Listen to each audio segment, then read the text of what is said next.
I am not self-destructive. I'm not a person who wants to die. I'm a person who has life and wants to live. 10 years from now, Yeah. give me the perfect life for Whitney Houston. Retired.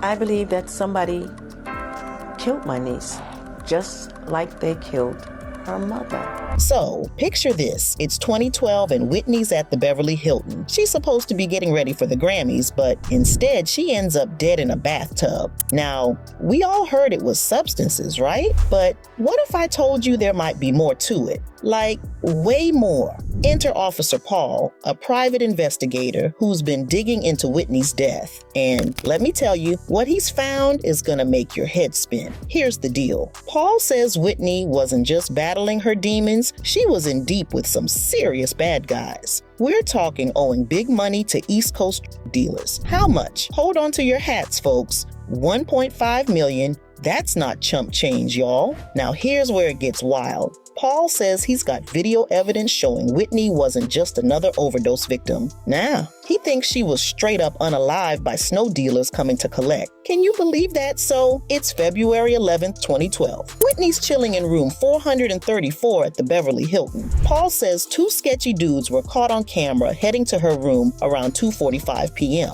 Her assistant was out, so Whitney was all alone. Bad news, right? Paul thinks these guys came to get their money, but when Whitney couldn't pay up, things got ugly. And I mean ugly, ugly. Now, we all heard Whitney drowned in her bathtub high on snow, but Paul's calling BS on that. He says the evidence points to a violent struggle. We're talking bruises, cuts, scrapes, like Whitney had been fighting for her life. And get this, the bath water was crazy hot, like 93 degrees, hours after she died. Paul says nobody would willingly get into water that hot. He thinks these guys threw her in and held her under until, well, you know, it's messed up, right? But wait, there's more. Remember how Whitney always had people around her? Well, Paul says these two guys weren't total strangers. They'd been hanging around her crew for days. It's like they were waiting for the perfect moment to strike. Creepy, huh? Now, I know what you're thinking, but Whitney had substance problems. Everybody knew that. And you're right, the day before she died, she was seen partying by the hotel pool at 3 a.m., getting nose candy delivery. But here's the thing, even if Whitney was using, that doesn't explain all those injuries. The coroner found bruises on her arms and shoulders, a cut on her lip, scrapes on her face, even cuts on her scalp. Paul says it looked like she'd been in a boxing match. I mean, damn. Now, let's talk about why this might have been swept under the rug. Paul thinks the Beverly Hills police and the LA coroner were happy to call it an accident and close the case, but he's not letting it go. He wants the FBI to step in and investigate this as an interstate conspiracy. Sounds like something out of a movie, right? But hold up, we can't ignore that Whitney was struggling in her final days. Her last performance just 2 nights before she died was rough. She was stumbling around looking out of it, and the night before she died, she was in the hotel bar, acting wild, doing handstands and burping. It's clear she wasn't in a good place.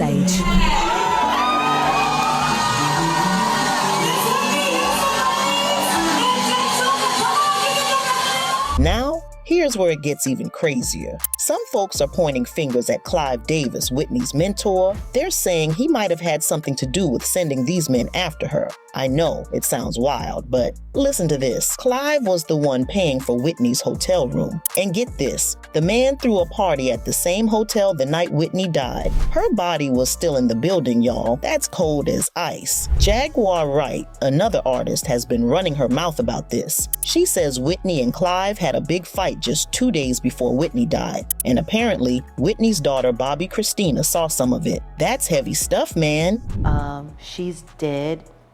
Ray J was the last person to see her alive. He let the drug dealer in, but she was sober, right? But he let the drug dealer in that gave her the shot, and her and Clive had a fight 2 days before. And from what I was told, Bobby Christina was present for some of that fight.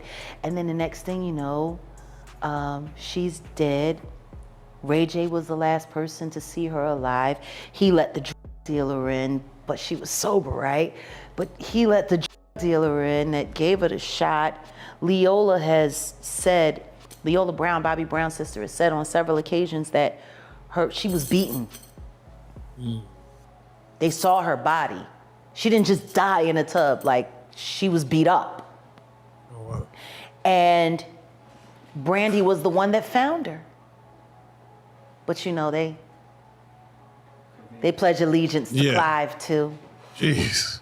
Well, you know, Ray J was kind of down on his luck because the whole happened, and then, you know, Whitney was, and he was using her, as he's said himself, for clout, and then all of a sudden he got Love and Hip Hop. There's even talk about Ray J being involved somehow. Some say he was the last person to see Whitney alive and that he let a drug dealer into her room. But who knows what's true in all this mess? Oh, and we can't forget about that weird moment when Whitney crashed an interview with Brandy. She passed Brandy a note, and some people think it was Whitney's way of warning her about danger. Brandy's never said what was in that note, but it sure makes you wonder, doesn't it? So, what do we make of all this? On one hand, we know Whitney had her struggles with substances. She was open about it. But on the other hand, there's a lot here that doesn't add up. Those injuries, the super hot bathwater, the mysterious men on camera, it's a lot to ignore. And let's talk about what the fans are saying, because they ain't staying quiet about this mess. I was scrolling through some comments online, and let me tell you, people have got some strong opinions. Check this out. One person straight up said, "We all know that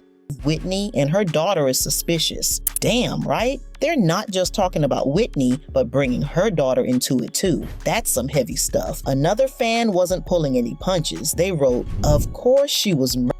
It's no conspiracy. Justice won't be served by the law, but karma misses no one." Whew, they're calling it like they see it, huh? Talking about karma and everything? It's wild to see how many people aren't buying the official story. Folks are connecting dots, asking questions, and they're not afraid to speak their minds. It's like everyone's turned into a detective overnight. And let's be real, when you're talking about rich and powerful people, sometimes things get swept under the rug. The police, the FBI, even the LAPD, they might not want to ruffle feathers if big names are involved. You feel me? It's a lot to think about, and we might never know the whole story, but one thing's clear, Whitney's death left us with more questions than answers. And maybe, just maybe, it's time those questions got answered. Anyway, that's the tea on Whitney Houston's death. What do you think? Is there more to this story, or is it just people talking crazy? Hit me up in the comments, because I want to hear what y'all think about this mess.